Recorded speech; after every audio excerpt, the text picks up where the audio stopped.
Good evening, everyone. My name is Stephen Akela, Chairman of the Libertarian National Committee.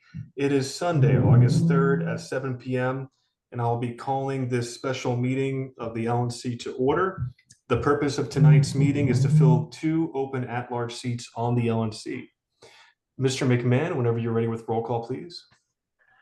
Okay, Mr. Chair, Mr. Bost. I'm gonna. I think he's trying to find his link, his confirmation link. He just clicked in. Okay.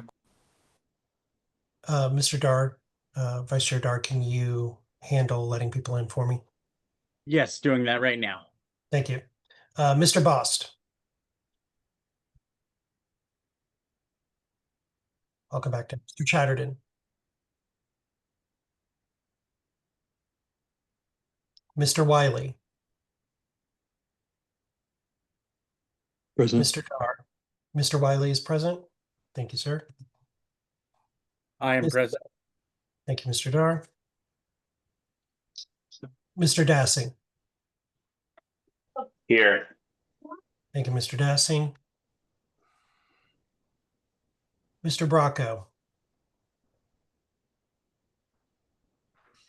Mr. Ford.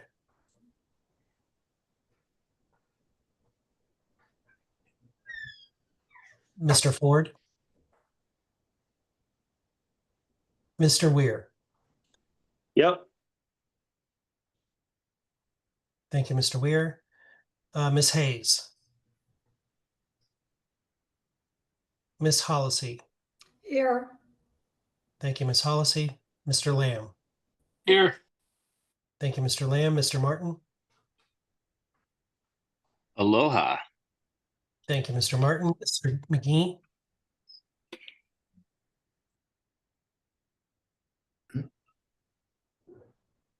Mr. McGee. Okay, Mr. Johnson. Here. Thank you, Mr. Johnson. I am present. Mr. Nana. Here. Mr. Hirsch. Here.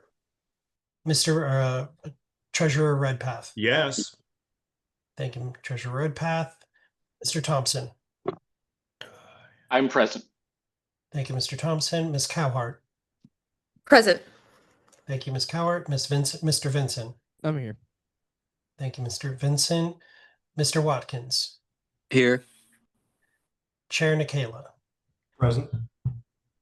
Mr. Bost, have you entered the room? Present. Thank you, Mr. Bost. Mr. Chatterton. Yes, I'm here now. Thank you, Mr. Chatterton. Mr. Ford. I'm here. Thank you, Mr. Ford. Ms. Hayes. Mr. McGee. I am present. Thank you, Mr. McGee. And can you see the total, Mr. Chair? 13 present. 13 present. Actually, it would be 14 with Ms. Hollisey. Oh, I see. Okay. So 14 members present. And we have a quorum. We'll go ahead and move on to the agenda. On tonight's agenda is the election of 2 at-large officers. Are there any objections to the agenda as presented? I'd like to make a motion to amend it. Mr. Ford, you recognized?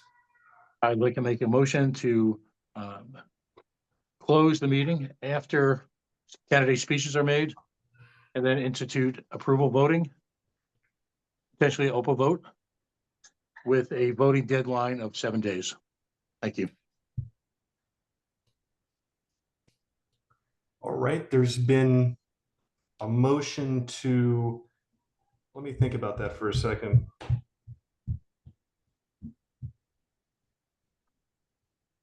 I'll second.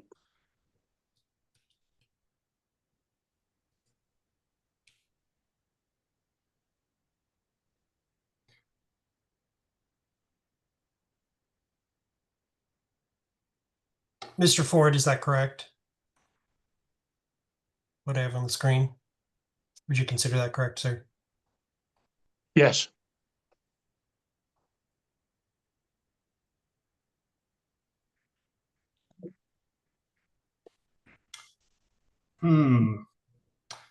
I'm trying to think if that's technically in order now or if it would be in order next.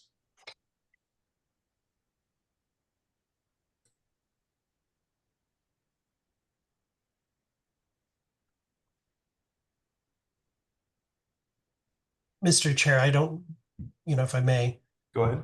I don't know that it's in order to call the close of the meeting before addressing the business that the meeting was noticed for. I don't believe that's in order now, Mr. Ford. I think it would be in order up next because we're just confirming the agenda that we'll be electing at larges. Now we could discuss, you could make an amendment next on the procedure to which to do nominations, and that could include your motion. So I think your motion would be in order after we adopt the agenda, then we can vote on whatever procedure everybody wishes to take as far as how nominations are concerned, if there's amendments, et cetera. Is that acceptable to you, Mr. Ford? Yep, that sounds reasonable. Okay. All right. Is there any other discussion on the agenda? The chair is seeking a motion to may. move the agenda. I move Mr. to adopt Chatterton the has his agenda. hands up. Oh, Mr. Chatter. I was just looking to see if there was a means to remedy the issue with Mr. Ford's motion, but if that was settled. I wanted to clarify though, I'm not certain that we need to adopt the agenda first. I think they'll just raise our threshold for doing that. I think we could maybe if we word the amendment a little differently than Mr. Ford did, I think it would be appropriate to establish the agenda in such a manner to facilitate that approach at this time, if the body would entertain that. If you like to give it a shot, you could. I would say it would be in order next.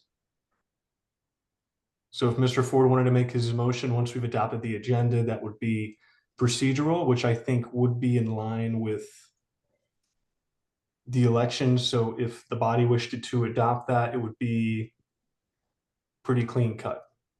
Do you still wish to take a stab at the agenda? If we have an approach proposed to, is that still a majority vote at that time to adopt it after the adoption of the agenda? I believe so. Point of information or parliamentary procedure, Mr. Chair. I don't believe you can amend the agenda of a special meeting. That's the other thing. Because really the only thing you could do is take things out. You can't, if we were to amend the agenda on a special meeting, it would require a 2/3 suspension of the rules. And even then it's procedurally iffy. I don't think it's amending the agenda. I think it's just the form, but if we are aligned on moving towards that approach and if there's a viable way to do that, I'll refer to moving towards that. Okay, because my intention is once we get to pass the agenda, then we can decide how we wish to proceed procedurally. And at that point, it would be in order to vote on such a procedure. Mr. Dar, you have your hand raised. You're muted, Mr. Dar.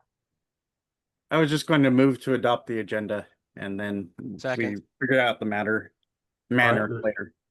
There's a motion and a second. Is there any objection to adopting the agenda as presented? Hearing none, the agenda is adopted. We'll now be moving into the nominations and everything else. Quickly, before I recognize Mr. Lamb has his hand raised. I know Mr. Ford wishes to be recognized. I'm just going to outline how the agenda currently has it structured. Then, of course, it's up to the body to decide on how we move forward. So here's the proposed agenda for tonight's meeting. As the agenda currently has it, we would conduct 2 separate elections, one for each at-large vacancy. After the first election concludes and a candidate is elected, we'll move to nominations for the second seat. Nominations will open for the first seat. Any voting member may nominate any eligible Libertarian Party member. Once no further nominations are made, we'll entertain a motion to close nominations. Each nominee will be given up to 3 minutes to make a candidate speech. We're proposing not to have separate nominating speeches. And at the very end, after all candidate speeches, we'll hold an open Q&A session. Any voting member may ask questions to one or more candidates. There's no fixed time limit on this, but we'll aim to be focused and respectful on time. Votes will be conducted via open ballot, and a candidate must receive a majority of valid votes cast to be elected. If no candidates receive a majority, we will conduct additional rounds of voting as needed, removing the lowest vote getter unless there's a tie for last place. Unless there's a tie, and then we'll go from there. And as it's currently structured, if we decide to go with on the agenda, I would ask the body to ratify that the positions, if we do majority, would take effect at the end of the meeting in order to be fair, so that the at-large member who's elected in the first ballot wouldn't be elected or wouldn't be allowed to vote in the second ballot. Now, I know we have some hands up, so I'm gonna go to those hands. This may all change, but this is just currently how the agenda has it. So I'm gonna go Mr. Lamb, Mr. Chatterton, Mr. Martin, and then Mr. McMahon. Mr. Lamb. Thank you, Chair. I nominate Austin Martin.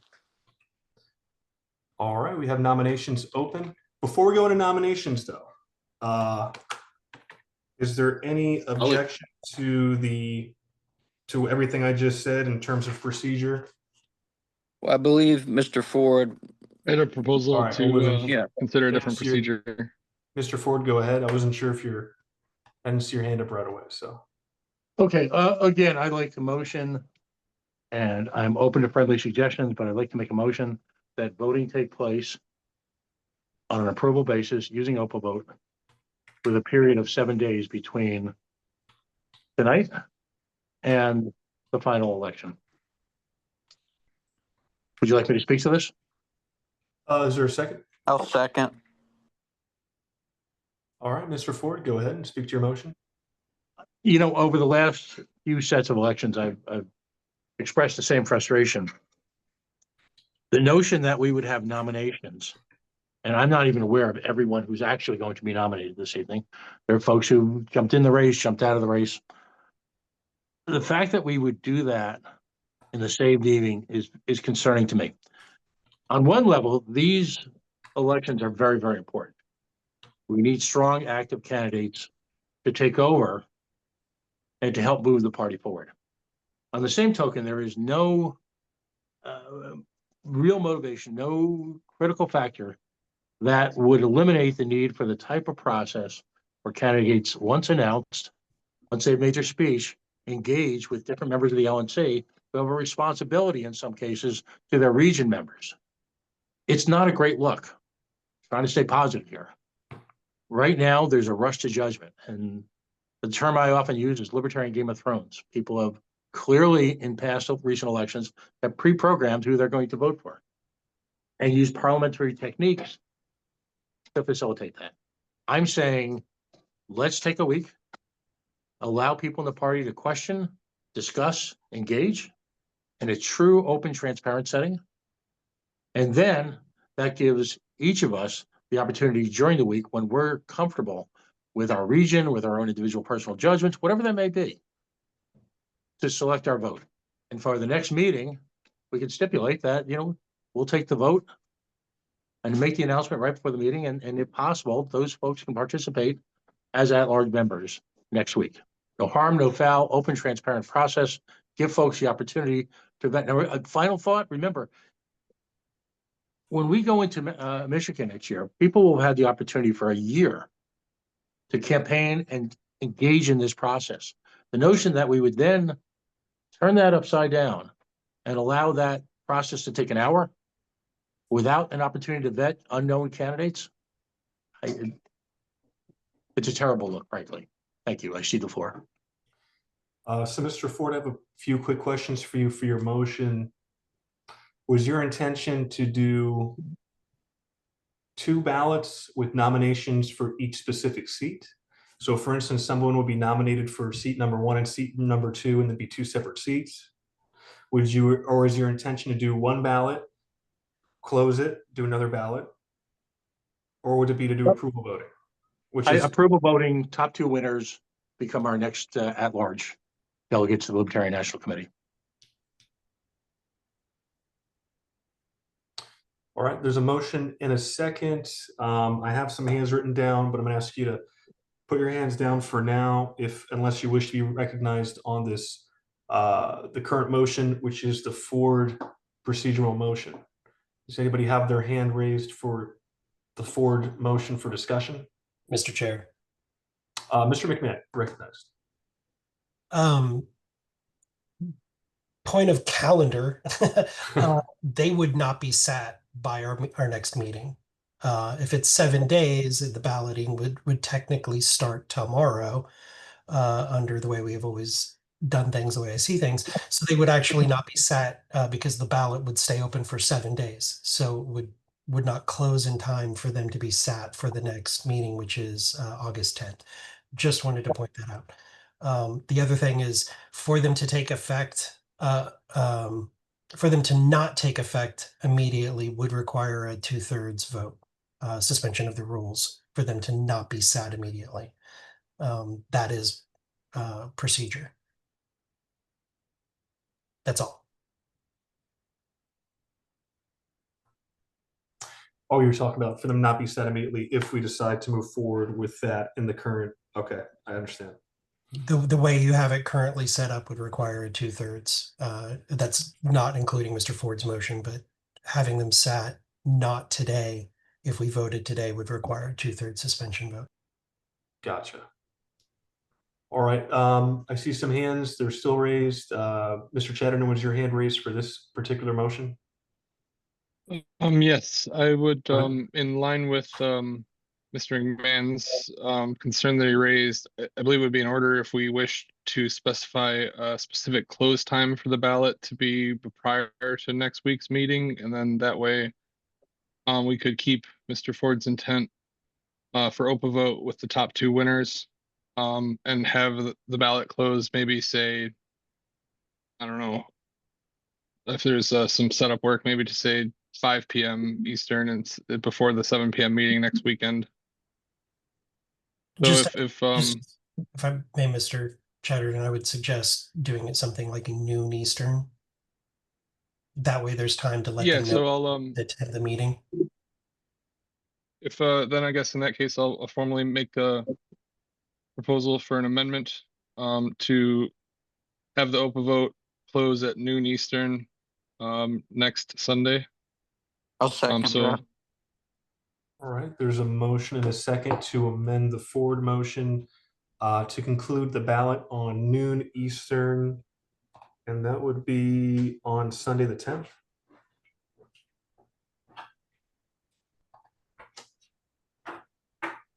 And there is a second.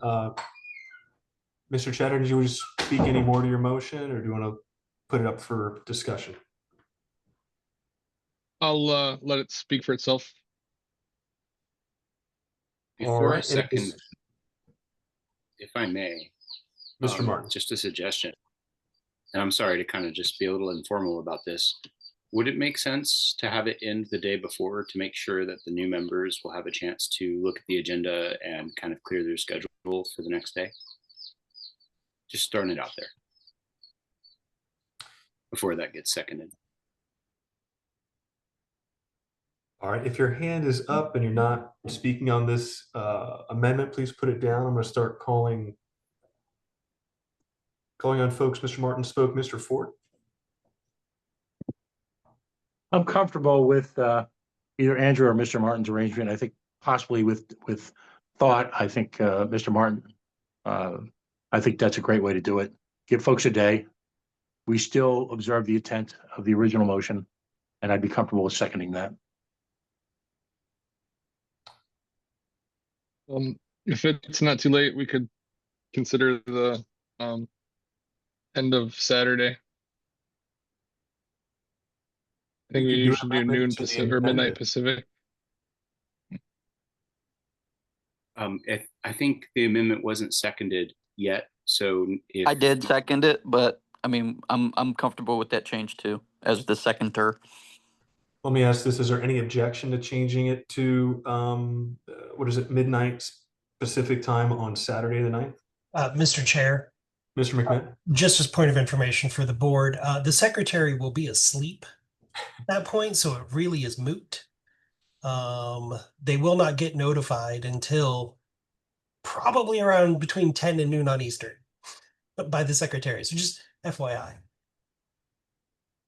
Maybe noon Saturday would be a better target then.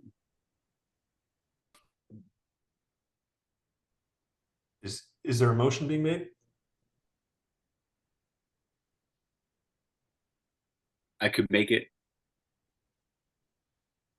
if it's in order. It is in order. If you want to make an amendment to the amendment. So we'll say that we will have the OPA vote open until Saturday at noon Pacific time. We'll do approval voting, and we will have our candidate speeches today, so everyone can see that, and time in between for everyone to consider, leaving us a little over 24 hours for the new members to be notified and prepared to join the meeting.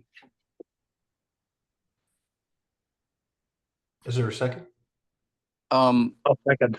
Hold on. Just since I don't know if Mr. Martin is sat for his region or not, but if it was You're not right. in order for him to make that is a motion, very good I point. do so on his behalf. All right, Mr. Watkins, I'll call it your motion. Is there a second to Mr. Watkins' motion? I'll Second. second. All right, there's a motion, a second. Is there any objection to the amendment of the amendment? Going once, twice, three times, hearing none. All right, we're now on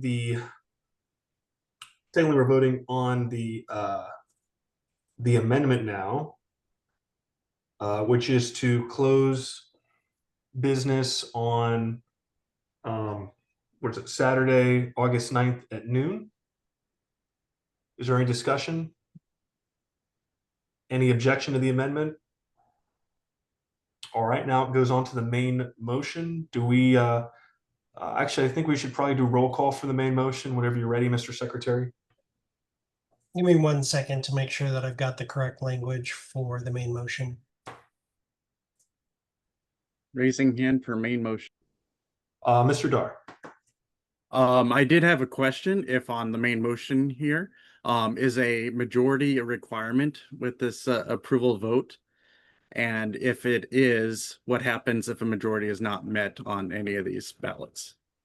My understanding is that approval voting is top two. Unless there's a tiebreaker, then we'll have to do another round of balloting. So even if the approval, my understanding, and correct me if I'm wrong, approval voting, it's the top two, doesn't need to be majority. And unless our bylaws say otherwise, then I have to take a look at that real quick. This is how we chose the at-larges in DC, and I believe maybe in Reno, but I'm not quite sure. But this is how we did it in DC.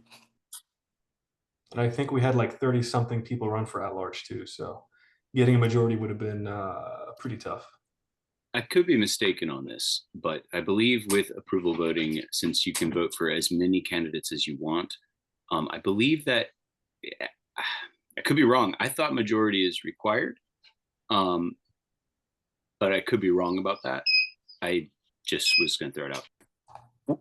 I think without that specification of the top two, then it would be. But in this case, since it specifies top two, it is not required. Mr. Chair, I have a procedural question more about the Yes. LNC. Mr. McMahon. I don't have access to OPA vote through the LNC, and even if I was to purchase it personally, I don't have the contact information for all of the members that I can easily drop in there. Is there a way for me to do this? That was actually something I was going to bring Tonight? up. Because otherwise I can't send it out until tomorrow when staff's available. Because I don't have the ability to purchase OPA vote on behalf of the party. That is And a this very may be good something point. that has to go through I'm just kidding. It wouldn't have to go through the Financial Services Committee, but We would have to purchase it if we don't have it. That was actually a right. point I I was don't know that we do. going to make because I'm We not sure if have we still used that it. software. We've We have used it, but used it it, doesn't mean we yeah. have an active account with it now, though. Right. That's my concern. Is this specifically says via OPA vote, And I'd hate to find out staff can't get it going in time, what have you. I mean, it's definitely not happening until tomorrow morning unless staff is available tonight right now, which I Is don't there believe any any of reason them we are can't here. do it via email ballot? I think we can probably figure it out. I mean, I've got Listen to a votes. ballot tracker already set up, so I can put the nominations in when they come in, and then we send it out via email, just stating these are the candidates, and then they could vote approval each candidate 1 or 0, 1 for approval, 0 for not, or however I can probably figure out who they're saying they approve of, who they don't. I think if we gave Evan a week to figure it out, I'm sure he could do it. If the body wishes for it to be open vote, it might start a little late due to technical requirements, and we might also have to purchase the open vote suite.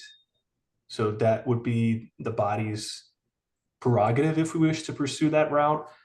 Otherwise, if somebody had an amendment, we could just do it via email ballot. Mr. Ford, you have your hand raised? Yeah, my understanding, having used Open Vote, is that you don't have to buy a suite. And I believe the trial version, the regular basic version would work sufficiently. Mr. Ford, though, the problem is that I would have to pay for it because staff's not available this evening. So I would have to purchase it on behalf of the party using my own funds. Thank you for volunteering me for that. And then send it out to all of our members or, the board individually. I'm not sure that I can technically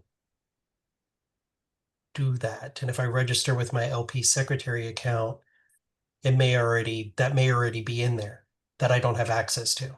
No, my point was, and I'm on Open Vote's website right now, is that you can try it for free. Right, but if I register with a lp.org email address, it's going to know that we already have an account if we do, but I may not have access to it. Staff would. Do you see what I'm saying, Mr. Ford? Right. I guess what I'm just saying is if that, first of all, I in the interest of fairness, I don't think you setting up an election tonight by the time we get out of here, and I'm anticipating this is going to be a relatively long meeting. I'm sure tomorrow opening up will be fine. I just don't see the need to torture people. So we've used Open Vote before. I've signed up for Open Vote without any money. I've got to believe there's an easy solution that's available tomorrow, and we'll maintain the original intent, which is to give people a few days to open it. So if we get to it tomorrow, we get to it tomorrow. I'm sure if folks are that eager to vote, whether it's 9 o'clock or noon, I think folks will be fine. Thank you. As long as you understand that it wouldn't start until tomorrow.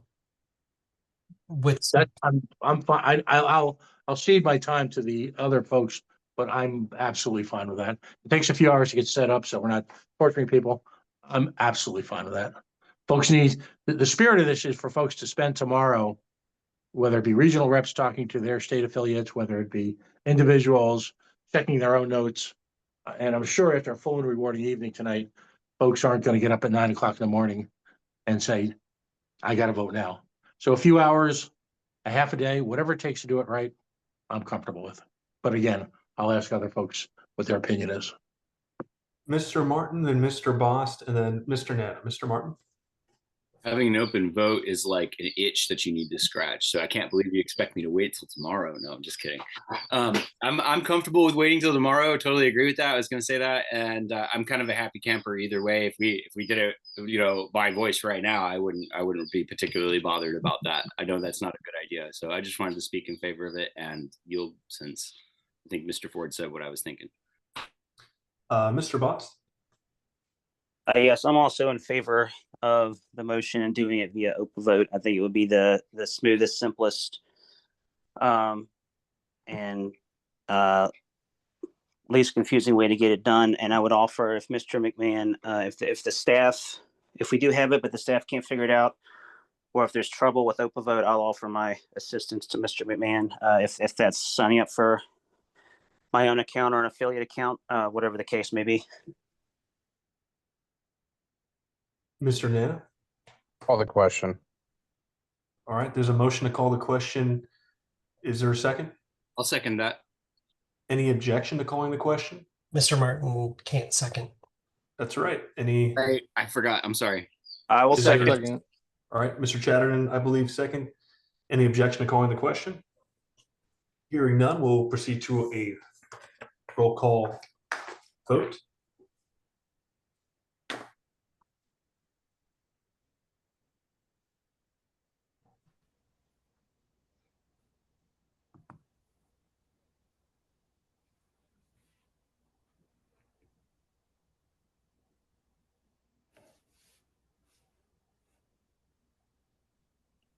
For clarification, this is a vote on calling the question now?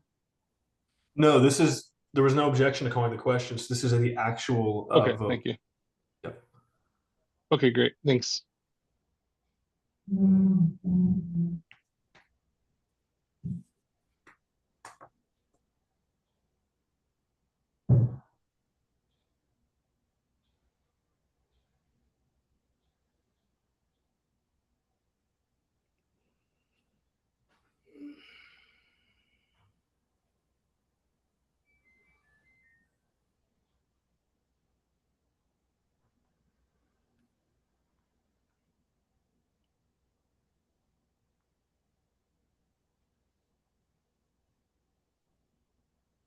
I'm sorry, I was muted, but I asked you, Mr. Chair, does that look correct on the screen? Motion to use approval voting via open vote open until noon Eastern time on Saturday, August 9th to elect top two fill at-large vacancies. Was there any language in there about closing meeting after nominations? Well, I guess we can't really, I guess it would be preceding the close of meeting and something about nominations. I thought there was something in there prior. That was the original motion Okay, that I you see. rolled out of, or not well taken. Oh, that's right. That's what went. Okay. Yeah. Then we're good on that. And then after this, if this passes, we'll discuss nominating times and minutia at that time. But this, otherwise, I think it looks good. Okay. Mr. Bost, Yes. Mr. Chatterton, Yes. Mr. Dar, Abstain. Mr. Dassing, Yes. was that a pass? Was a yes. Oh, yes. Okay. Thank you, Mr. Dassing. Sorry. Mr. Ford, Yes. Ms. Halsey, policy.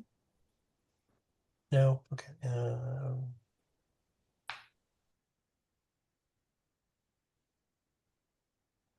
Mr. Lamb,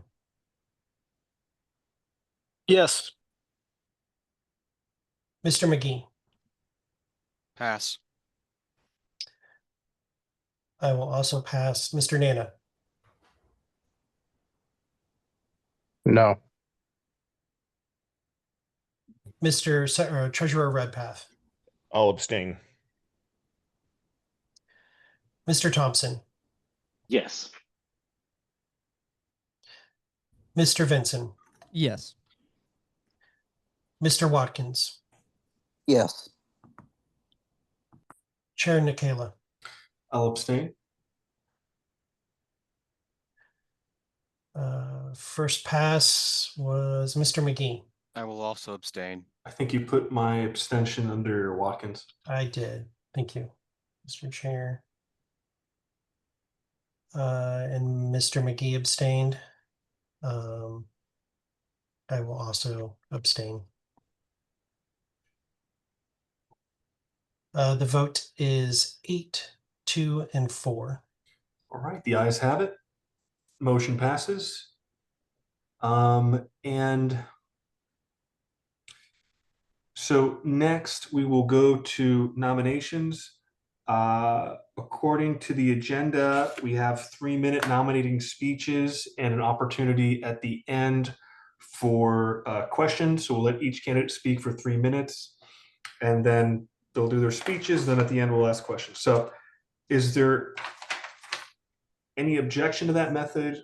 Go ahead, Mr. McMahon. Just to clarify, we're doing nominations. Once nominations are closed, then you're doing Correct. speeches, and then up to 3-minute speeches per, and then Q&A from LNC. Am I correct? That is correct. Okay, just wanted to make sure. Please, when giving the nomination, if you know what state they're in, that'd be helpful or something. Are you going to need their contact info to reach out to them? So probably at the end, we'll ask the candidates to send you an email. I would just say ask all persons nominated that accept the nomination to email your contact information to secretary@lp.org. All right, hearing no objections to procedure, I'll now open the floor up to nominations. Mr. Dassing.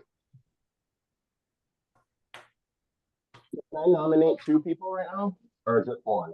You can nominate just 1. Up to 2. Okay, I'd like to nominate Ben Weir of New Hampshire and Greg Deal of Pennsylvania. What's the name of the second one?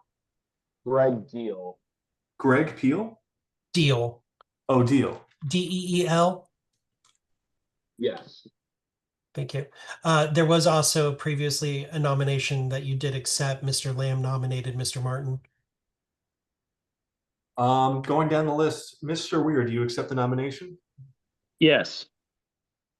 Mr. Deal, do you accept the nomination? I do, and it's DEAL, like deal or no deal. Mr. Martin, do you accept the nomination? Yes, I do. Thank you for nominating me. Much love. All right. Next is Mr. Pat Ford. I'd like to nominate Mr. Thomas Edlum of the great state of Massachusetts. THOMASEDDLEM. Mr. Edlum, do you accept? I do. Thanks, Pat. Thank you, sir. All right. Next up is Mr. Dar. I would like to nominate Doug Nebel from South Carolina. Mr. Nebel, do you accept? Yes, thank you, Mr. Dar. Mr. McGee, you're recognized. I would like to nominate Sam Bowler of the state of Alabama. Mr. Bowler, do you accept? I do. All right. Next up is Mr. Vincent, you're recognized. I'll nominate Jacob Bradley from Texas. Mr. Bradley, do you accept? I do. Thank you, sir. Mr. Thompson, you're recognized. I would like to nominate Nicholas Sarwark from New Hampshire. Mr. Sarwark, do you accept? I do. Thank you. Mr. Dassing and Mr. Ford, your hands are still raised. Are those artifacts? Okay. All right. So we have Mr. Weir, Mr. Deal, Mr. Martin, Mr. Edlum, Mr. Neville, Mr. Bowler, Mr. Bradley, and Mr. Sarwark. The chair will, if there's no more nominations, the chair will now seek a motion to close nominations. Mr. Martin, you have your hand raised, but you are technically an alternate. So Was Mr. Sarwark the last nominee? Correct. Okay, just making sure I have them all. You're correct. I'll withdraw my hand. Mr. Dar. Mr. Chair, I move to close nominations. Motion to close. Is there a second? Second. Any objection to closing nominations? Hearing no objection, nominations are now closed. So in the order they are received, we'll go ahead and open the floor nominating speeches. I will go in the order received. So first up to the plate is Mr. Ware. You have 3 minutes, sir. Awesome. How's it going, guys? A lot of you guys know me. I'm Ben Weir, Region 6 alternate. I am running for one of the at-large seats because I think that we're just, I've already, I ran for secretary a couple weeks ago with the idea that I really would love to see the LNC move past what it's been dealing with. run on a more functional, not factional level. I think our party deserves that. I've served on pretty much every level of the LP, starting with county affiliates, moving up to state chair, currently chairing LPNH. And then obviously now I serve on the national committee. So I've definitely seen what works, what doesn't work. And right now I think morale across the party is at an all-time low. Our activists are pretty burnt out. Members are pretty frustrated, and leadership from their perspective seems to be more focused on factional fighting than actual forward motion. So that's why if I am elected, I am going to immediately begin relaunching a regional training plan that I put together. Over the last couple of months, I wrote up a summary, sent it over to the chair, who and a couple others who are enthusiastic about the idea of bringing those back. This is something that I'd like to personally lead between now and Grand Rapids as my contribution to the LNC to not only promote like trainings and skill building, but also offer as a fundraiser and just overall equip people with the tools that they need to succeed, to run as candidates themselves or to go try to talk to people for ballot access, et cetera. But I think more importantly than all of that, is restore some morale and build some momentum back up with the Libertarian Party, with whatever kind of face-to-face collaboration that we can do. I don't believe that any other candidate that's running for at-large is offering any kind of plan like this at all. But most are here to be, more of a factional block vote. And, that's the prerogative. But I would like to do some work before I have to, get to Grand Rapids. And I'd love to see us get there running on all cylinders, strong with some positive momentum going in the right direction. I'd really like to just let it be known that I'm here to work and to build something positive and to lead. I'd like to lead by example by, what I'm putting forward here. So if you want someone who understands how to do that and has a very clear strategy to get us out of this, not necessarily, I'm not trying to be a hero here. I just think that we really need something to build some positive momentum for the party. Then I would love to have your vote. I think that we can build a Libertarian Party that puts forward a more positive energy and that. Mr. Ware, you are at 3 minutes. Okay. Good use of time. Thank you very much, Mr. Ware. Next is Mr. Deal. You have 3 minutes, sir. All right, thank you. Good evening, everybody. My name is Gregory Deal, Greg Deal. I am the current chair of the Libertarian Party of Pennsylvania. In my second year with doing that. I'm going to be very frank with you. For the better part of the past 3 years, I've done my best to not have anything to do with the LNC. And the reason why was because of the infighting. What I would like to see and what I bring is helping to bring some more professionalism to the organization. I know that we have some very good professionals at the top, and it's great to see things starting to turn around. But there's a lot of things that I think that the LP can do to make things better for their constituents and everything like that going forward. As far as Pennsylvania goes, we are leading the charge here in Pennsylvania with the Project Decentralized Revolution.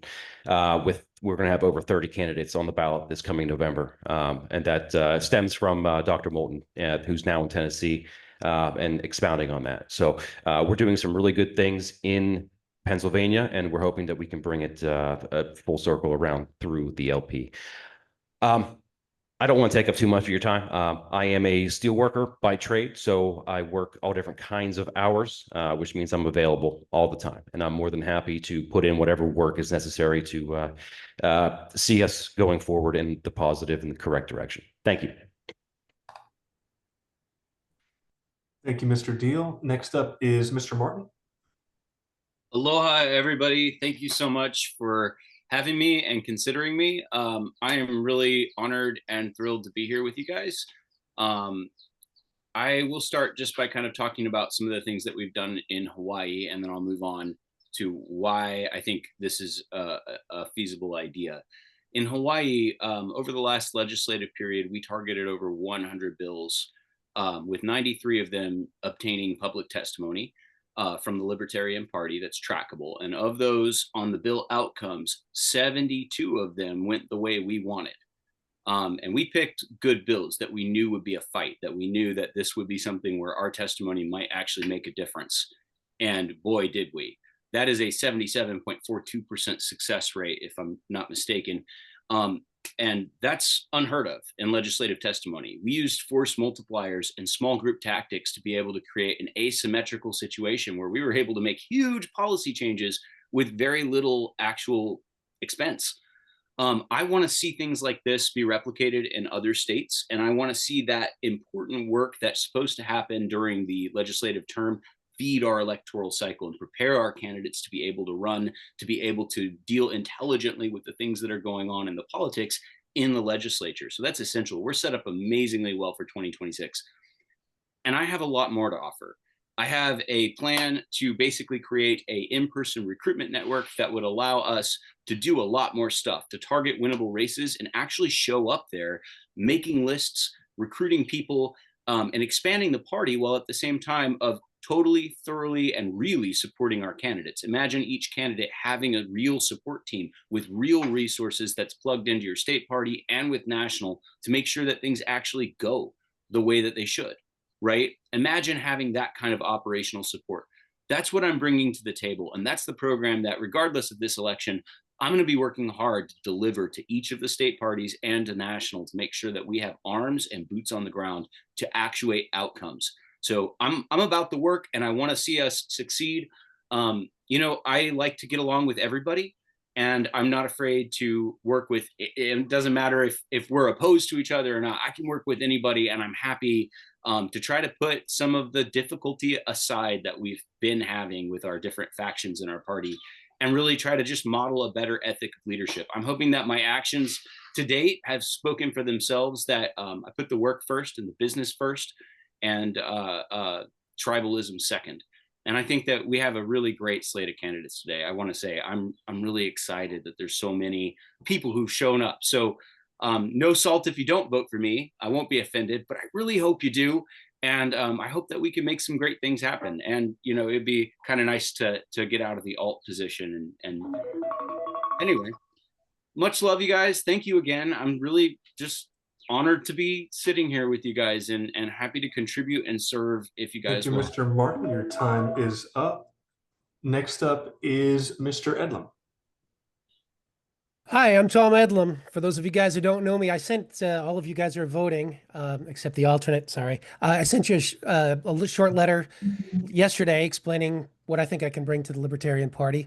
Let me tell you a little bit about who I am for those who didn't read it. I would be an independent voice on the LNC. I'm a classical liberal, but I get along with members of all the different caucuses because I'm focused on moving the party forward. I'd be the same way in the LNC. I'm willing to do the work. There's a reason I got Scott Horton's endorsement. I'm a team player with my writing for the Libertarian Institute and antiwar.com. There's a reason I got all the Massachusetts State Committee to endorse me for this position. It's because I'm a team player and I get the work done. The LNC needs to save this party from bankruptcy. But in Massachusetts, we've never been better funded. I can say this having just finished 2 years as state party treasurer. Yes, the Kennedy Victory Fund helped, but it's not just our federal fund. Our state fund has doubled as well. And it's because we lowered our ongoing expenses to nearly zero. If it's not increasing our membership, winning candidates, or increasing our funding, we're not spending any money on it. And I think we need to do that at the national party level. I'm willing to make those tough votes, to make cuts if we need to, so that we don't act like the federal government and live in perpetual deficit. We don't have as much time financially as the federal government does, but their financial crisis is coming. And we are the holding party for liberty because it's not going to come from the Republicans or the Democrats. We will have a Javier Milei moment in the next 4 to 8 years. And keep in mind, Javier Milei, his party in 2019 got 0.3% in the presidential election, had no members of the national legislature. He was in the presidential office in 4 years. It happens quickly, not generationally. We need to be set up to do that. And I think the way we do it is by bringing working people into the party, and I can help do that. I don't think billionaires are going to fund us. I think the ship has sailed on the Koch brothers and the Scaife family. I think we might get some funding from millionaires, but the main way we save this party financially is by broadening our base and going after the steel workers like Mr. Deal and going after the farmers and the rest of them. That's how we do it, broaden the base. And I can help do that. I don't think we should edgelord on social issues. I think economics is the way to do it. Because Milei won on economic issues, and Trump did by lying on economic issues. And the largest voting bloc are people who are working people, and they know they're on our side.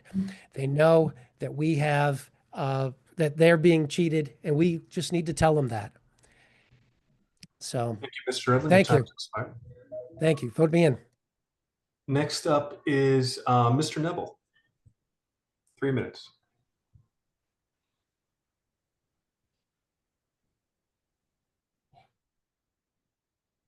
Mr. Neville, if you're talking, I don't hear you.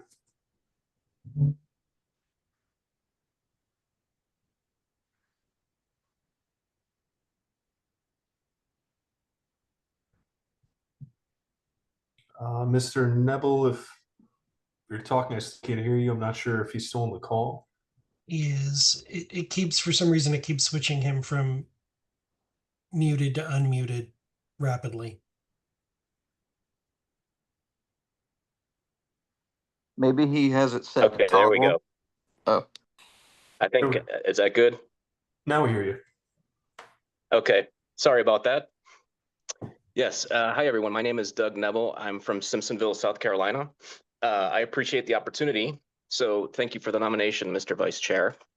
I did my undergrad at Virginia Tech, and the school's motto is ut prosim, which means that I may serve. That's what I'm hoping to do for the LNC if given the chance.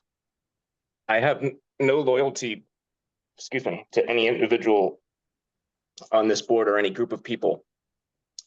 Every vote I cast and action I take will be based, I'm sorry, I'm having an issue here, based on my opinion of what is best for the committee and for the party. I've served on the audit committee and special investigatory committee since early February of this year, and I'm proud of my contributions to both. I think those who served alongside me would tell you I did a good job. My strength lies in my financial background and my experience in my career. I know this party's present financial health is not ideal, and I hope to contribute in any way I can to reverse that trajectory. I have over 25 years of corporate finance experience, the last 17 of which has been in Treasury. Most of that experience has been in manufacturing, but I've also worked in telecom and wholesale distribution. I'm a certified Treasury professional and have an MBA from Georgia Tech. I believe the future of the party depends on strong financial health. It also depends on restoring the trust of our donors through transparency and accountability. I love this party and I want it to thrive. I'd appreciate your vote because I want a chance to serve it. I yield the rest of my time. Thank you, Mr. Neville. Next is Mr. Bowler. Members of the LNC, thank you for this opportunity. For those that don't know me, I'm the chair of the Alabama affiliate. When I became Alabama's chair, I inherited an affiliate that just had an investigatory committee issue, campaign finance violations, and barely any money. But this wasn't really a concern to me because I did what I do best. I got to work. We dealt with the campaign finance violations and drastically reduced the penalties. We hosted the next convention on a shoestring budget, and some members and presidential candidates that attended our debate called it the best convention they'd ever been to. We did this all while maintaining an EC of members who are respectful to each other, even when we disagree. But I don't just fix, I build for tomorrow. By month's end, we are launching Project Mycroft, an AI that helps with operations and filling volunteer gaps, and Ballot Entry, a decentralized platform to make ballot access cheaper, faster, and easier so we can focus on winning elections and making change instead of diverting all of our time and money to just try and maintain a ballot line. I've had my integrity tested by this party. I was a dedicated member of the Mises Caucus and voted for Michael Rectenwald every time until his last round. Chase Oliver was not my candidate, but he won the nomination, and my preference was no longer relevant. My duty required me to follow through on the presidential ballot access we started before the convention and fight to get him on Alabama's ballot. We required 5,000 signatures with not a lot of time. It was an incredibly difficult task on its own, but I also faced resistance from my own EC. Instead of fighting against them, I did my best to listen, assuage their concerns, and show my reasoning. By the end, with the help of some of the members of this very LNC, we managed to get the Libertarian Party's presidential ticket on the ballot. I'm a builder. I don't have time to complain. I'm not going to be your loudest member, but I'll do everything I can to be your hardest working one. Thank you. Thank you, Mr. Bowler. Next up is Mr. Bradley. Hello, my name is Jacob Bradley. I am currently, well, I'll give you my resume. I think that'd be the best way to do it. I am on my 4th year of a county chair in Texas. I'm outside of Houston. I have served on the executive committee for LP Texas for 2 cycles. I have served as the training coordinator for LP Texas for 1.5 years, and now I am the affiliate director for LP Texas for the last just over 1 year. I have also worked on the affiliate support committee for the National Party. I joined the team with Pat Ford in 2022. During my time there, I put together the affiliate support handbook that we sent out to the state chairs. It is on the website. Reach out to me if you don't have it. I'll get you a copy as well. In 2024, I returned to the affiliate support committee, where I am now currently serving as chair of that committee. Over my time in the committee, or over my time in the LP, there's been some ups and downs like anybody has. I have showed, especially with people in Texas, and as y'all can see with my resume, that I put in the work. I think something that I bring to the LNC that I don't know necessarily anybody else brings is a strong focus on affiliate growth, whether that's the state level, the county level, or even the national level, bringing us up. I don't believe that without a strong foundation at the lower levels, the LNC can compete, or can survive or thrive. And I also don't believe that a contentious party that's fighting with each other and being unprofessional for the world to see will help with that growth at the county level. I believe that I can bring professionalism to this committee. I believe that I showed that I am a hard worker. I believe that to get past this, we need to give the Libertarian Party members a LNC that they can be proud of, an LNC that is professional, an LNC that doesn't trip them every 3 feet of the way as they're trying to grow. I believe I can bring that professionalism into this party, and I believe that I can bring my experience with my time in the LP at lower levels into making the LNC just a little bit better. Thank you.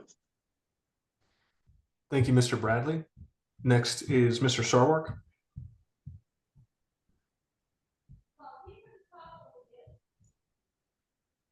Good evening, everybody. My name is Nicholas Sarwark. I was chairman of the Libertarian National Committee from 2014 through 2020. Some of you may remember that during that period of time, a corrupt Republican was elected president. His name was Donald Trump. And in spite of that fact, the Libertarian Party fought against that administration and its abuses, which resulted in us getting the highest vote totals ever for president in the 2016 election. Record-popping revenues from donors who were excited about what we were doing. During my tenure as LNC chair from 2014 to 2020, we had a headquarters in the DC area that was fully paid for by members. We actually retired the mortgage just as I was leaving in 2020 after not seeking a 4th term. The thing that changed in 2022 is the direction of the LNC. For that period that I was on the LNC, and even during the 2020 to 2022 term, the LNC was focused on results. We looked at numbers of how much revenue was coming in, how much were our development staff raising. LNC News went out on a regular basis from 4 to 6 times per year, yielding quite a bit of revenue from donors and members and candidates who were excited to hear about what the Libertarian Party was doing around the country. Since the 2022 convention and Angela McArdle's takeover of the National Committee, there has been a different strategy pursued, one in which, rather than fighting against Donald Trump, the party was systematically sold out to Donald Trump. The national headquarters was neglected and essentially shuttered, including a lot of roof damage that was probably negligent. And we don't raise the money anymore. The LNC does not have enough money coming in to cover operational expenses, currently bleeding out about $15,000 per month.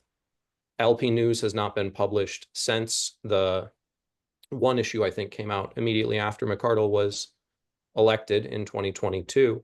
And the strategy of selling the party out to Donald Trump and RFK by turns has yielded a financial collapse, a collapse in donor trust, and the opportunity, which was taken advantage of, as Jake Porter noted, for Angela McArdle to embezzle from the party and take from the members. There's no secret that donorship is down because members feel that they can't trust the party to hold somebody accountable who used fraud to divert member money into her own household's pocket. That's the problem, right? If you want to focus on results, it needs to be about what the LNC is going to do to change things, not about resumes or personalities. And so if elected to the LNC as an at-large, I would stay focused on the results and try and get the party back on a successful track. All right, we now open the floor for questions to any of the candidates. So please raise your hand if you have a question for any candidates. Mr. Watkins, you have your hand raised, followed by Mr. Ford. Yes, I have a question for Mr. Sarwark. Mr. Sarwark, in the past, well, in the previous 4 years, have you faked a injury or assault? Mr. Sarwark, if you'd like to. No. Cool. Mr. Ford? Chairman Akela, thank you. This is a question for, given time constraints, I would ask people to be brief. But it's been a longstanding tradition in the Libertarian National Committee that members be very active in at least one working committee. What I mean by that, not to diminish some of the operational committees, but I'm talking about candidate support, affiliate support, ballot access, convention oversight committee. Those 4 committees, I'm probably missing something else, require a lot of care and feeding. So which one, I'll just ask all the candidates, which one would you want to join? And briefly, what type of contribution do you think you can make? Thank you. Was that being addressed at all candidates, Mr. Ford? Yes, and again, just in the interest of brevity, a brief comment, but I think we need to revisit this issue. It's an important one. If the candidates would like to answer Mr. Ford's question, we'll go in order. Mr. Weir, if you'd like to answer that first.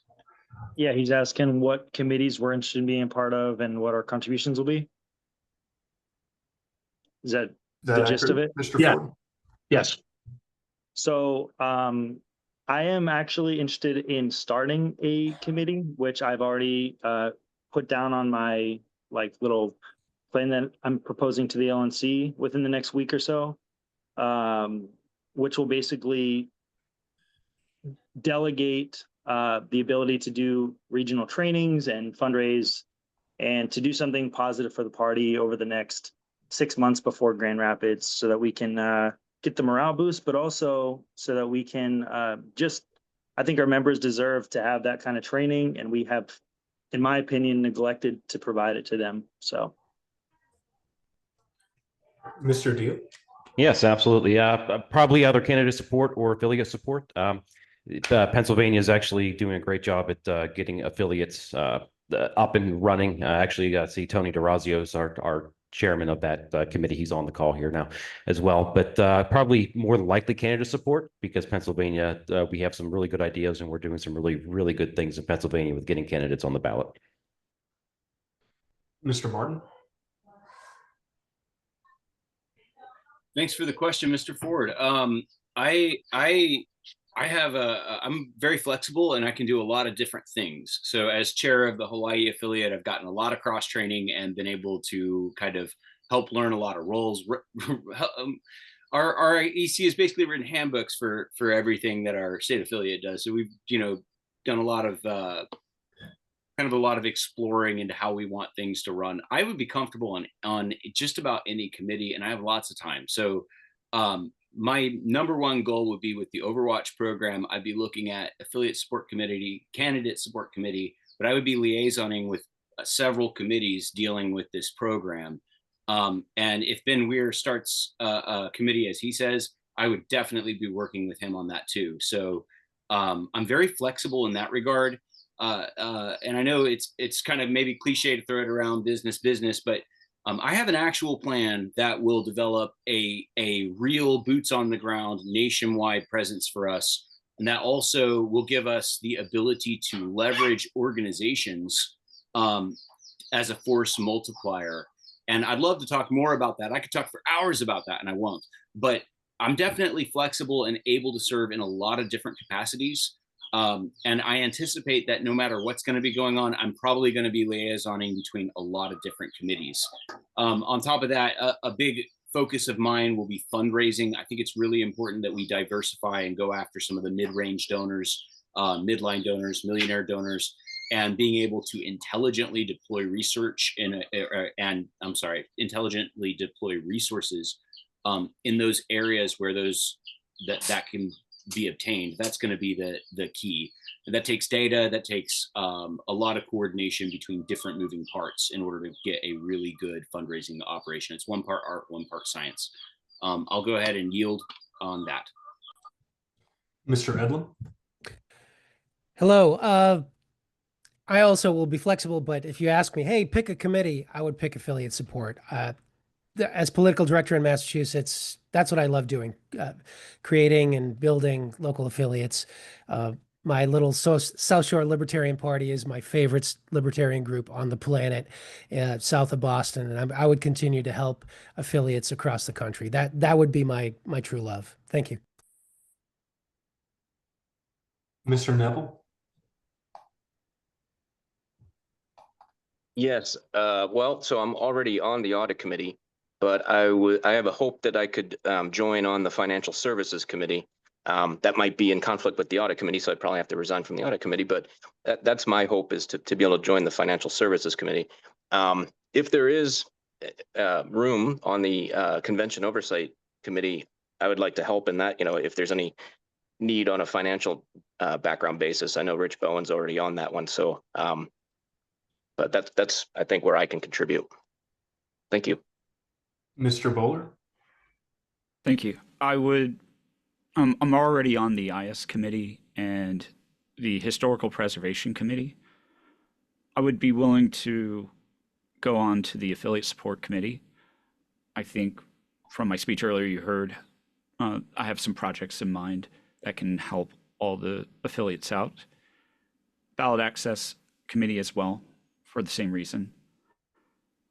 But I would try to not overextend myself. Thank you. Mr. Sarwark? Oh, I'm sorry, Mr. Bradley? I'm currently the chair of the affiliate support committee. I don't plan on leaving the affiliate support committee. I chose that committee for a reason. Myself and my team, especially my team, is doing a lot of really great work on that committee right now. There's multiple projects we're working on. We're starting to roll up graphics. We're starting to roll up Zoho help. We're starting to roll up a update on the affiliate book that we sent out a year and a half ago. So if I had my choice, I wouldn't leave the committee. I think the committee is doing too much good work for me to step away and join something else. Mr. Sarwark? Unlike a number of the candidates, I am not currently serving on any LNC committees. And so I think what I would do, I have a lot of experience in multiple roles. And so I would talk to the chairs of the various subcommittees and see where I could be most useful in turning the party around and getting us onto a path towards results and turning away from a path that has led to the results that we've had now. All right, thank you, candidates. Next on the docket is Mr. Martin, followed by Mr. Dassig. Mr. Martin. You're running, but you have your hand up, so I'm not sure if you wanted to say. Thank you. Oh, let me think about that for a second, because Mr. Chair, I'm not sure if I can give you more time to speak, so I'm going to have to. I have a question for a candidate, but I can wait. Yeah, I'm not sure if that's in just- order. Mr. Chair, and also Mr. your. Dassing was actually ahead of Mr. Martin by a lot. Okay, Mr. Dassing, go ahead. Patiently.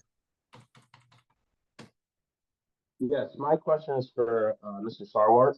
I want to know if you are in any way affiliated with a Keystone Party or Liberal Party or any party that is a rival to the Libertarian Party.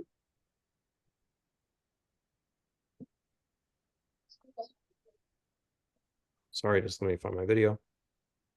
I am not affiliated with the Keystone Party or the Liberal Party. I don't have any, I don't think I have any position in any political party right now. Mr. Watkins and Mr. Dar. Yes, a question for Mr. Neville. I'm just curious what your opinion is on joint fundraising committees and if they're helpful or hurtful.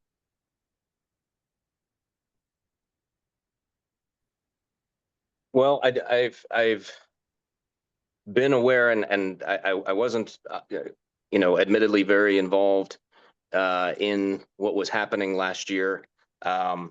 My take on it going forward is that we should learn from our experience with that. I don't know. I can't honestly say that I'm opposed or in favor of it, specific, in general. But no matter what happens going forward, I think there's a lot to be learned from our experience over the past year with what happened with the joint committee that we had before with the Kennedy campaign. So I don't have a firm position for or against going forward, but it's delicate. I understand. Mr. Dar and then Mr. McMahon. I just have a simple yes/no question from everyone. If they sustain the motions presented and voted on by the special IC. We'll start with Mr. Ware. I was on the IC. I think that answers that. Mr. Deal. No, Yes. no, it doesn't. That does not answer the question. Mr. Ware, do you want to? Yeah, I feel like it does answer the question. Because I voted to the first time to approve it, so. Thank you. Mr. Martin. Thank you for asking this question. This is an important one. This is a huge area of party drama that is, in my opinion, has been handled very, very poorly. And no offense to anyone here. As an organization, we have to be really careful about how we handle these kinds of things and what kind of assets can walk out the door if we're clumsy about how we close certain doors. We really, in my opinion, could have done a much better job at protecting the LP first in all of this. And I think there were ways that we could have actually resolved this conflict entirely that would have been a net benefit for the LP without all the horrible divorce politics going on. So that would be my ethic. If anyone is actually committing misconduct, okay, I think that it is our responsibility to not only look into that, but to take decisive action. That's really not in question. That said, the SIC that we have is a kitchen sink smear created by conflicted parties who were involved in the events and have a motivation to pin everything on a single person. There's so many questions about what happened, and I wasn't there, so I don't actually know. but trying to put it together as best I can. There's definitely things to be concerned about, but I think the SIC that we have now does us a disservice. It makes all JFCs look like criminal racketeering operations. It makes us look like we're basically passing a legal opinion on a very common fundraising mechanism that is actually kind of a survival necessity, in my opinion, for any real political party that wants to play in federal politics. Otherwise, you're just not going to have the resources or the coordination to make it happen. And that's the only legal channel for that kind of coordination. So I think it's really important that we protect our ability to do this in the future in a responsible way. And I've told some of the members here, we have a chance to create the best practices. We have a chance. This will be a multi-million-dollar incentive on the table no matter what we do. And the next LNC will have the same temptation. No matter how many bylaws we put against it, the voter blowback will come and people will eventually say, why don't we take those millions of dollars? What's wrong with you guys? And so we got to develop the right protocols to make sure it's a benefit to the LP. We get a great deal, right? The SIC is in the way of that, in my opinion. And I think it actually hurts our ability not only to make great deals outside of the LP, but it also is a constant, right, thorn in our side for the factionalism thing. And I think that we really need to reevaluate how we're doing that. So no, I would not support going after anybody at this point on the information that we have. I need to know that I can really trust the facts and that we're not being played. In my opinion, and this is a hot take maybe, but I think we're dealing with a psyop. I think it looks like a wrap-up smear. And even if I'm wrong, we need to make sure it doesn't look that way when the finished product comes out, right? So that's my opinion. It may be relatively unpopular because it's easy to rush to judgment, but when you start really sorting through the facts and looking at what really went down, I just have more questions than answers. And that's not how our reports should be. And it also is just a giant scandal, in my opinion, that we've put out on ourselves. So no, I would not be in favor of that. I think we need the facts. I think we need to know what really happened. Then we can look at what to do. And I could tell you with an informed decision based on facts that I could be confident in. So, but with it being largely Kathy and Adrian's creation, I'm sorry, I couldn't support that. Mr. Edmund. If by support, I mean, I support the conclusion of the report. I don't know if we should pursue legal options because I don't think they would be fruitful. I think the problem is not so much that Austin Padgett indirectly got the money. I mean, to my knowledge, he did. There hasn't been a denial. If Angela McArdle comes out and denies it, then we have different information. But as of yet, she has not. And the problem is the deception. The problem is not that he was hired. Michael Heiss was hired to do the project decentralization, and there was no scandal because even though some people thought it was a bad idea and some people voted against it, it was all on the up and up. Everybody knew what was going on. The hidden part of it is what was the scandal part. So yeah, I would vote to uphold the results of the report. Mr. Bowler? Yes, I believe in accountability, and I accept the findings of the report from what I understand of the report. That being said, I would be against using any unrestricted funds to go after a legal liability. And so that is my position. Mr. Bradley? I believe that if it was found that wrongdoing was done, the person in charge should be accountable. I'm going to be completely honest on this, as I have not had time to finish the report. I recently had shoulder surgery and I've been dealing with that, and I haven't had time to finish it. But if the conclusion was that wrongdoing was done and that there is proof of wrongdoing, then the person should be held accountable. With that also being said, I don't think it's fruitful to try to sue somebody at this point. We don't have money. We shouldn't be spending that more money. I think it's time to put out, I mean, the facts were put out. It's time for the people to make their judgments on those facts. And we need to get to building back what has been split over the last several years and come together to move the party forward instead of the constant infighting. Mr. Sarwar?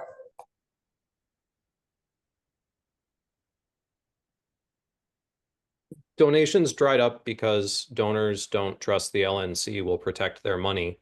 There's factual information in that report that Angela McArdle used fraud to embezzle money into her household.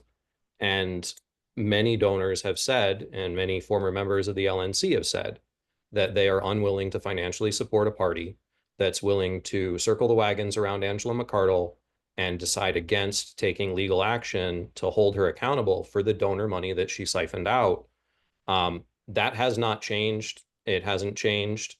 And so to the extent that the investigatory committee report catalogs her misconduct based on the internal investigation she didn't cooperate with, I would support the findings of the report. I think that the one mistake the report made was essentially giving cover to let McArdle walk. And what we're seeing now is an attempt after the fact to sweep her under the rug.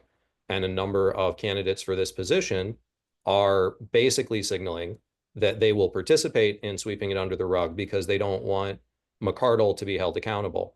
And I think that's definitely a distinction between the candidates. I apologize to Mr. Nebel. I believe I skipped you. Mr. Nebel, would you like to go ahead?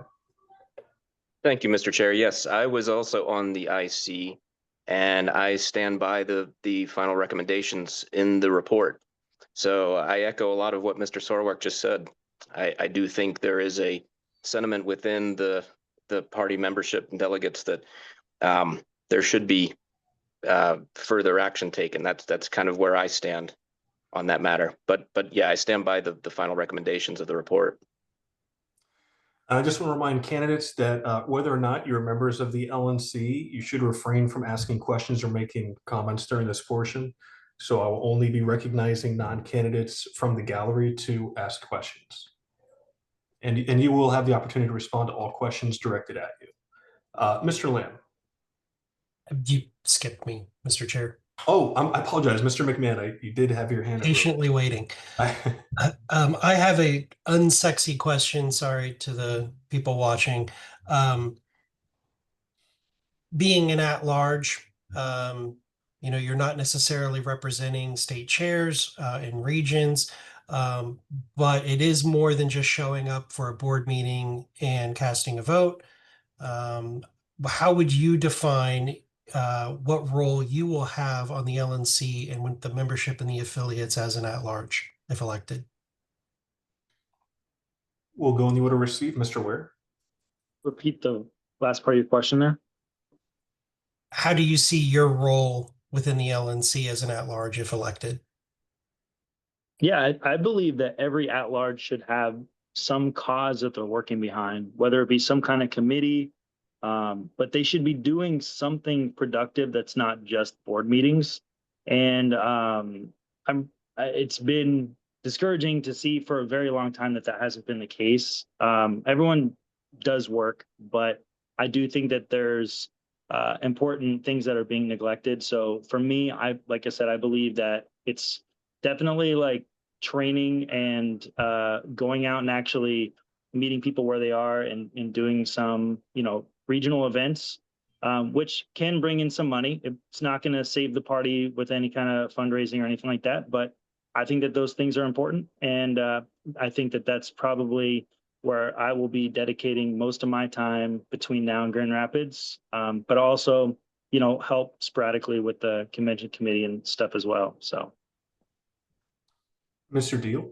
Yeah, I believe that one of the first things is being transparent with our constituents, and also being a voice of the people at large. Getting involved in committees, seeing where my expertise can fit, helping the LP move forward and become more successful. Mr. Martin.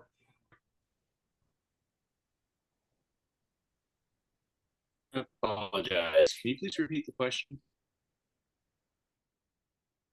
What do you see your role as an at-large being on the LNC? Thank you. I wanted to make sure I didn't misunderstand. It sounded very simple. My role would be similar to what it is right now.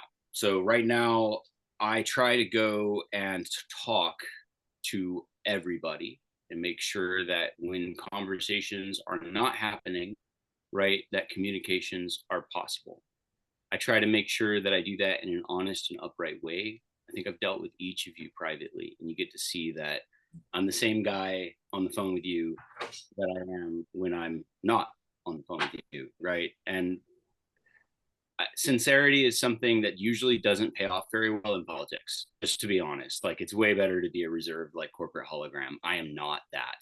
What I am is kind of just an organic expression of what I want to see, and I want to see us come together. And so my job would be as a facilitator, a bridge builder, and to implement a badass program that makes us millions of dollars. I know I can do that. There's no question in my mind. And I'm going to try to do that either way, but it's a lot easier if if I can, do stuff in meetings and whatnot. Mr. Edlin? Okay, I'm going to age myself with this. There was a BASF commercial. It was back in the 80s that said, "We don't do this. We don't do this. We don't do this. We make it better." I don't see myself as the lead guy. I'm the fill-in. I'm the universal fill-in guy. I'm the guy who, when we had a chair resign and nobody wanted to be chair, I filled in as interim chair. When our treasurer resigned and nobody wanted to be treasurer, I stood up and did 2 years as treasurer. But if I had I'll fill in wherever I'm needed. But really, affiliate support is where I'm at. I want to build the Libertarian Party from the ground up. I want to help build local affiliates. So that's where I put my time. That's what I do. Thank you. Mr. Neville? Yes, so I think that my strength, as I said in my speech, even though I was having vocal issues there, I apologize for that, is in my financial background. So I really do strongly believe that there is as was stated by other candidates, that there's a lack of trust from our donors. And I think that's the most important thing. That's the lifeblood of the existence of this party, is fundraising and having that trust from our donors. And so reestablishing that trust is where I would focus my efforts. Mr. Bowler? I'm forward focused. I think that if you ask any candidate or any affiliate, they want support, they want tools, and we have tools, but they're not organized well enough for everyone to know what's available and how to use them. This LNC also faces a lot of difficult situations and problems, and simple solutions aren't going to cut it. And my specialty is in coming up with novel solutions to problems, and that's what I see as my role. Thank you. Next to respond is Mr. Bradley. So the LNC has its officers, it has its at-large, and it has its regional reps. I believe that the job of the at-large positions is not to represent a particular region, but to represent 50 states.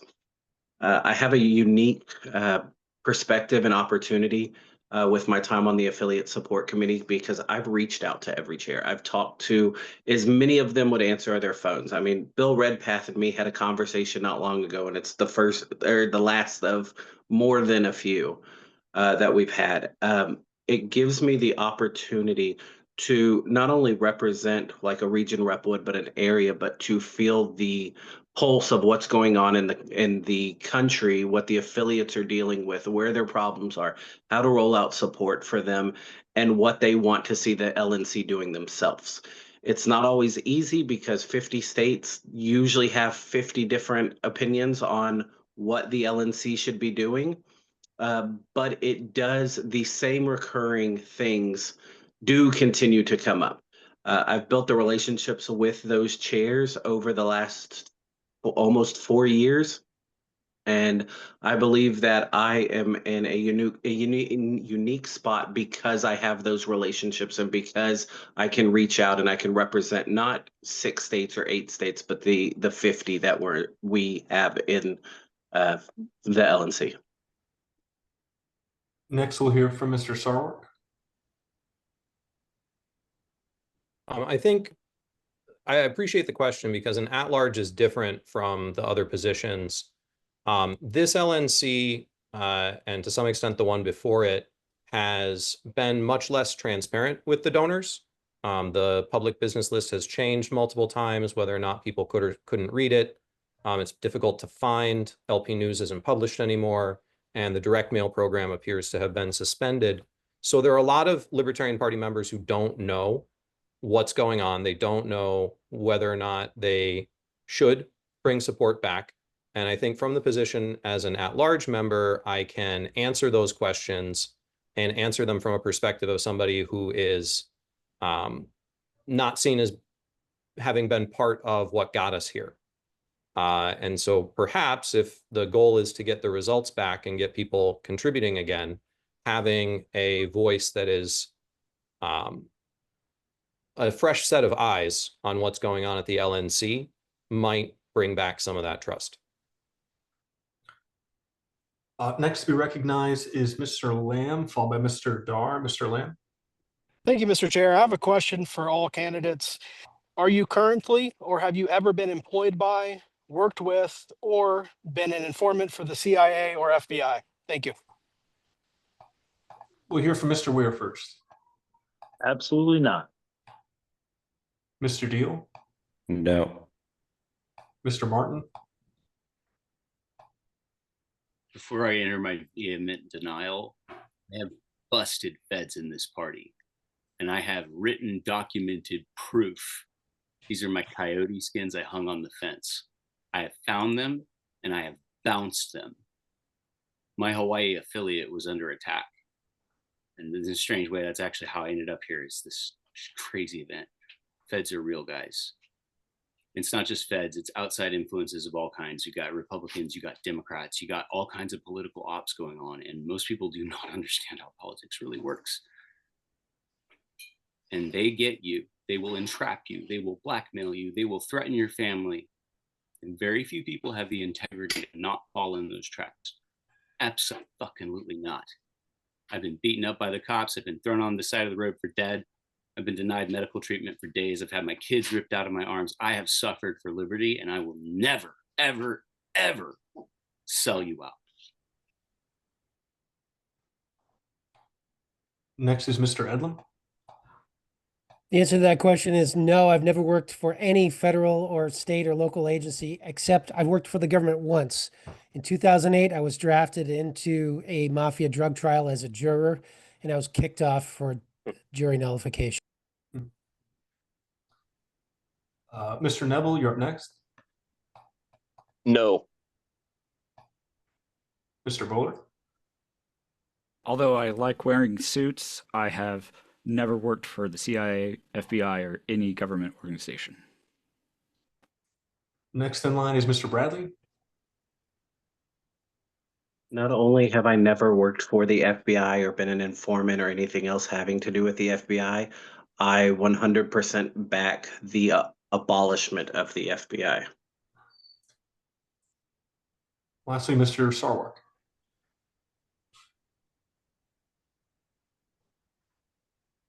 No. All right, next in line is Mr. Dar. All right, everybody knows my favorite thing is fundraising in the party. So I'm going to ask a question of all of you. How much do you intend, and this needs to be just a number answer. I want to make this quick across to all of you. How much will you realistically set a goal for yourself for fundraising for the LNC? Mr. Ware. $25,000. Mr. Deal. I would say probably right in that same area, about 25 grand. Mr. Martin.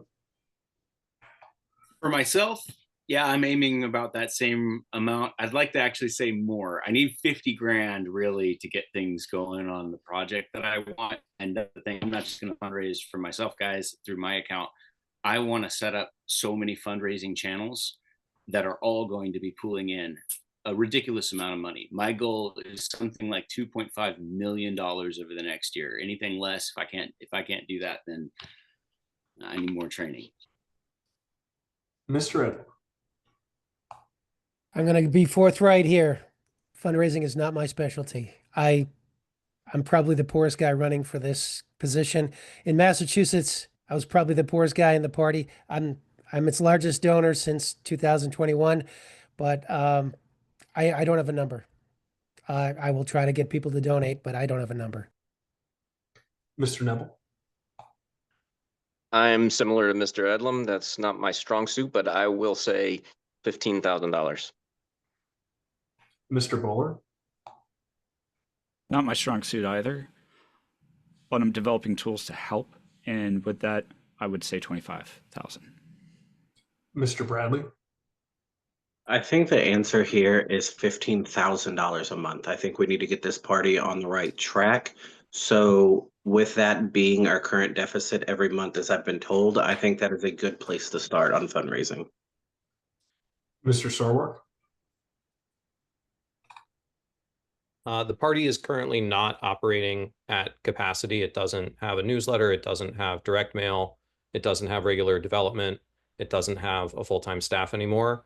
And we're doing that at a $15,000 a month deficit. I think in order to get back to producing results for the members, the party needs to have revenue that's in excess of $100,000 a month. That means we need to increase fundraising by approximately $50,000 a month. There are 17 members of the LNC. If everybody dedicates themselves to raising, that's not a lot per month, is it? Pretty sure that math isn't that much. It's like $3 grand a month per person, give or take. That would get us our $50,000 deficit. I personally used to be the biggest fundraiser. It's a different fundraising environment now. You can go back and check the records. I would target something that is probably not going to be that high because a lot of donors have walked away.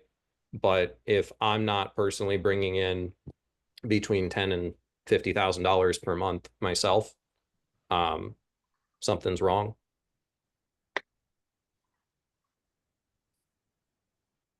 All right. Is there any further questions from the body?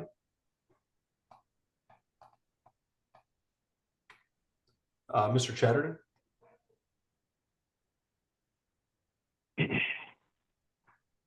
I have a question for Mr. Sarwark.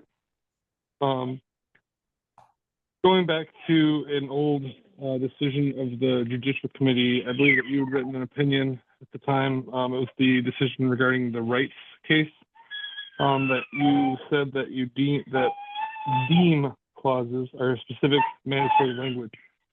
You still hold that opinion?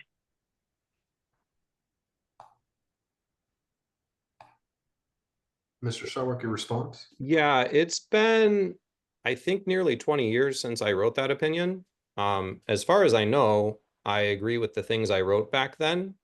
I don't know how that opinion would apply to any current case. It was a very specific thing with Mr. Wrights and Mr. Haw, and there were a lot of there were details about that case that may not be applicable to other cases. But yeah, I mean, I stand by the opinion I wrote.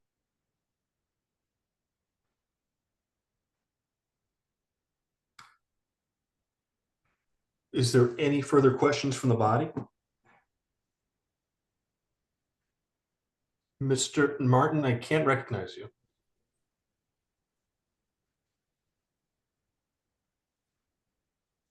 I love you anyway, Stephen. Okay, well, at this point, I believe we've gone through nominations, nominating speeches. The next step would be to adjourn to an OPA vote, which will be set up by the secretary once we're able to get it figured out. And then we'll have about 5 or so days to actually go ahead and vote and get a result by Saturday afternoon. So with that, the next item on the agenda at this point would be to Mr. McMahon. I'd like to actually recognize you before we. Thank you, Mr. Chair. As a new member of the board, I'd like to put a little money into helping us beat back our deficit. I'm offering a $5,000 match for against all contributions received before midnight tonight, Eastern time. That excludes already recurring contributions, memberships, merch, or convention purchases, just donations. If you go and donate tonight before midnight, I will match up to $5,000. And I don't care whose link you use, who gets credit. I just want us to have a little bit more money in our bank account. That's it, Mr. Chair. Any takers? Done.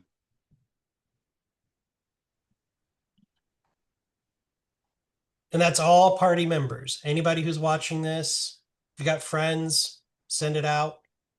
I'll match. I'll get with staff tomorrow, and whatever we raised before midnight tonight, Eastern time, I'll match up to 5K. So my 1,000 will become 2,000. Is that correct, Mr. McMahon? That is correct, Mr. Chair. Consider it done. Because it's not membership or automatically already recurring or merch or convention purchases. It's just a regular old contribution. Well, I'll put in 1,000. That makes it 2. So I hope some other people pitch in tonight. I'll pitch in. Absolutely. Let's do this. Let's get it done, guys. Mr. Ford, you have your hand raised. Yeah, very briefly, I just wanted to tell folks that we're going to be having a meeting Thursday night via Zoom, and it's going to be focusing on convention issues. Interestingly enough, and I have plenty of time offline if people want to reach out to me. I've reached out to a bunch of state chairs. We're going to be talking about the 2028 National Convention and the timing of it. There's open discussion. Some states have already registered that they've got some legal issues, but we're taking the moment to discuss whether or not we can discuss moving up the convention from the traditional May to a February. I say this because this is a moment in time where we've got time to do the analysis. It's always been the subject of social media fodder. We should do this, we shouldn't do this, these people. We're going to arrive at a consensus on any of the legal issues we're facing or logistical issues. So it's important that we take this opportunity. So the link will be going out. I invite people to listen in, and then we're also going to have some fun updates about the 2026 convention in Grand Rapids as well. So I encourage people to join us. Thank you. And I believe that is going to be on the internal list. So if you're a state chair, county chair, region rep, LNC member, you should have access to that internal list. So if you're a party leadership, you can get on there. If you're not on the list, then email Pat or I, and we will make sure you get on that internal memo program. Okay, well, first off, I just want to thank all the candidates tonight for throwing their hat into the ring. I appreciate folks who want to see the party grow and prosper and are willing to put the work in. So I do want to say thank you to our slate of candidates tonight. At this point, the chair will now seek a motion to adjourn. So moved. Mr. Chair. Is there a second? Any objection to adjourning? Oh yeah, I can't second. I forgot. You can't actually. That was you. Was there somebody else you can? I seconded. Yeah. All right, here a second. Any objection? Hearing none, we are adjourned at 8:44 p.m. Thank you, everybody. I do have a quick question. When might we be able to expect the recording to be uploaded? I don't mean to rush you, Evan. Just curious, just in case, because there may have been LNC members that were not here that might want to review the recording. I actually do not have access to the YouTube Gotcha. as of yet. So I need to get again with staff and ask them. And hopefully, I think at least one other staff member has access to the Zoom. Okay. It's recorded to the cloud. So hopefully very soon. But my answer is, I got you. I thought that might be the case, but just wanted to double check. Thank you. Thank you, Mr. Secretary. And there was just so people are aware, there was no rush on getting me the YouTube access, which I was in agreement with because we don't broadcast on these meetings on YouTube. So we were kind of like, oh, we don't have to try to figure it out right now. We can do other stuff. And then I actually was thinking earlier today, don't these get posted to YouTube? So we'll figure it out. I will send out an email letting you all know as soon as it's posted. How's that? Brian McWilliams should be able to get you access. Who? Brian, he's our PR director. Okay, I'll that's not introduce in my SOP list. Gotcha. So We'll okay. get you going. Oh, right, comms. Okay. Yes, comms director. Yeah, not on my SOP list that I you don't need the apparently social not media access. Yeah. Oh, please no. No. Let's say no. Fun fact.